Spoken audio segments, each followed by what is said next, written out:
Welcome to the data metaphor space.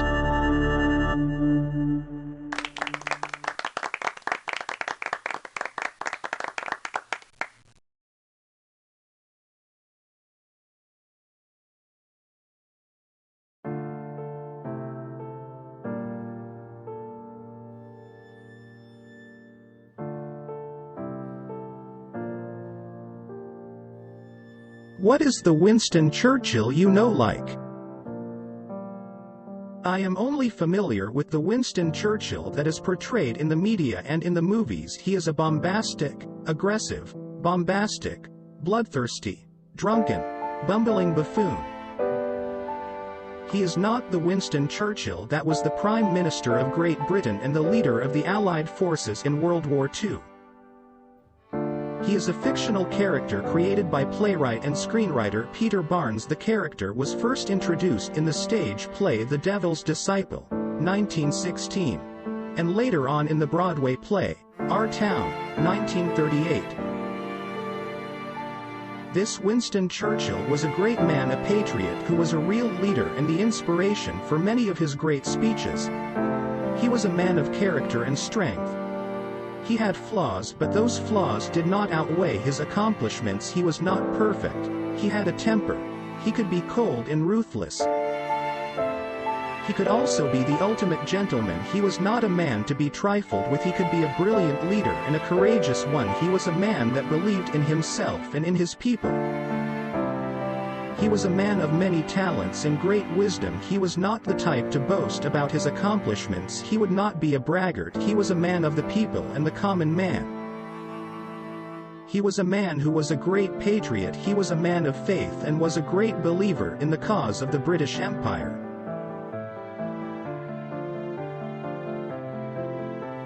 If you are Winston Churchill, what is the most happy thing for you?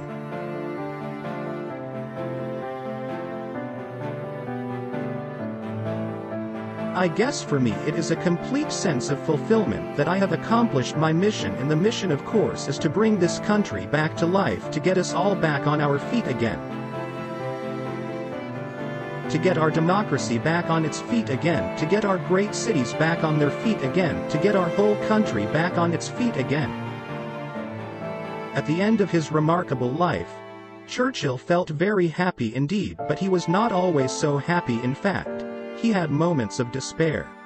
One such moment was in the summer of 1940.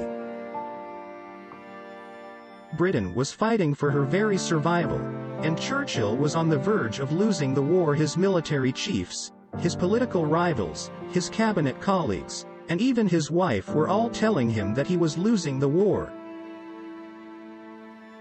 At this time, Churchill's greatest military crisis had arisen. A young American general, Dwight Eisenhower, had arrived in England and was now commanding all British forces in the North African campaign. The prospect of the young American's victory was very real, and the prospect of Churchill's defeat was very real. And Churchill was terrified. He knew that his country would go down in defeat, and he would lose his own life. He also knew that his wife, Clementine, would go down with his country.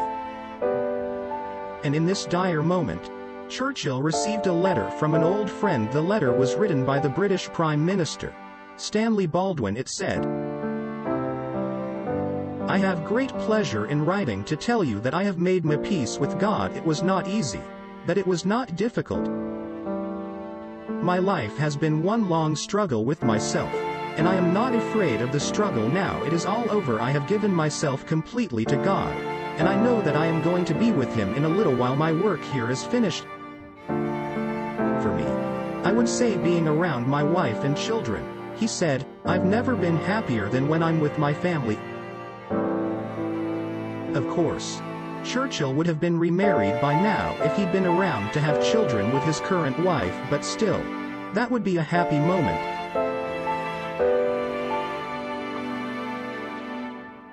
If you are Winston Churchill, what is the most disappointing thing for you?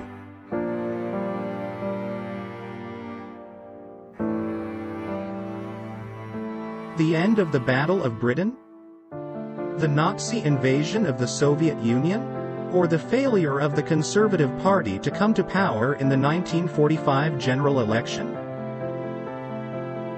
What would you say to that if you were in Churchill's shoes? Would you tell the British people that they should not have trusted Labour, but had to vote for Churchill? Would you tell them that their war leaders had made mistakes and had not always made the best choices? Would you tell them that the British war effort was not as strong as it could have been? Would you tell them that the loss of Britain's empire was not entirely their fault, but that it was a result of Britain's weaknesses as a nation, and that those weaknesses had to be rectified? That is the debate I have been hearing for some time. In one corner is the Conservative Party, in the other is the Labour Party. Both sides have their supporters. There are those who would rather the Conservatives ruled, and there are those who would rather Labour ruled. There are those who would rather Britain had remained a single nation, and there are those who would rather Britain had remained part of a united Europe. What do you think? Which side do you believe?